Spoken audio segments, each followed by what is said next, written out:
भारत में विधायक सांसदों की खरीद फरोख्त, तोड़फोड़, सरकार बनाने, पैसे प्रभाव के दम पर चुनाव को प्रभावित करने का काम बीजेपी लंबे समय से करती आ रही है। ठीक इसी राह पर काम करने वाली एक इजरायली सीक्रेट यूनिट का खुलासा द गार्जियन अखबार ने किया है। इस यूनिट का नाम है टीम जॉर्ज।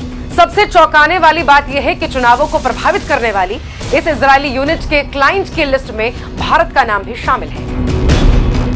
इजराइल की ये कंपनी हैकिंग, गलत प्रचार और सोशल मीडिया पर फर्जी प्रोफाइल बनाकर झूठ फैलाने, अपने क्लाइंट्स के लिए प्रोपोगेंडा करने और दुनिया भर में चुनावों को प्रभावित करने का कारोबार करती है। आसान भाषा में समझिए तो ये कंपनी दुनिया भर में सरकार गिराने, सरकार बनाने, चुनाव जिताने, चुनाव हराने का ठेका लेती। कंपनी ने बड़ा खुलासा करते हुए कहा है कि इस तरह की सेवाएं लेने वाले देशों में भारत का नाम भी शामिल है।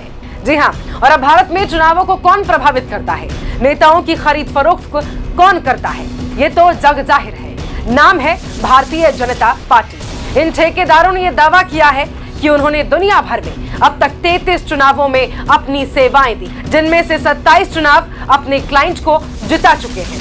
अब चलिए भारत में सीक्रेट यूनिट की गतिविधियों को समझते हैं। याद रखें कि ये कंपनी इजराइल की है, उसी इजराइल की जिसके साथ पीएम मोदी के बहुत गहरे संबंध। पीएम मोदी और बेंजामिन नेतन्याहू की दोस्ती आखिर किसको नहीं पता। पीएम मोदी ने साल 2017 में इजराइल का दौरा किया था।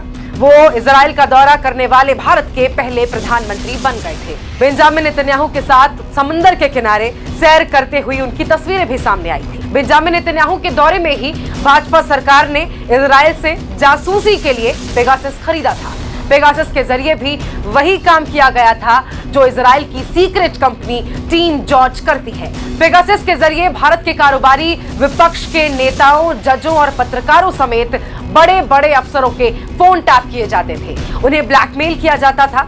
पेगासस का सहारा लेकर भारतीय जनता पार्टी ने मध्य प्रदेश, कर्नाटक, महाराष्ट्र समेत देश के 9 राज्यों में विपक्ष की चुनी हुई सरकार गिरा दी थी और विधायकों को खरीद कर अपनी सरकार बना ली। इजराइल की खुफिया कंपनी भारत के चुनावों में हेरफेर कर रही है।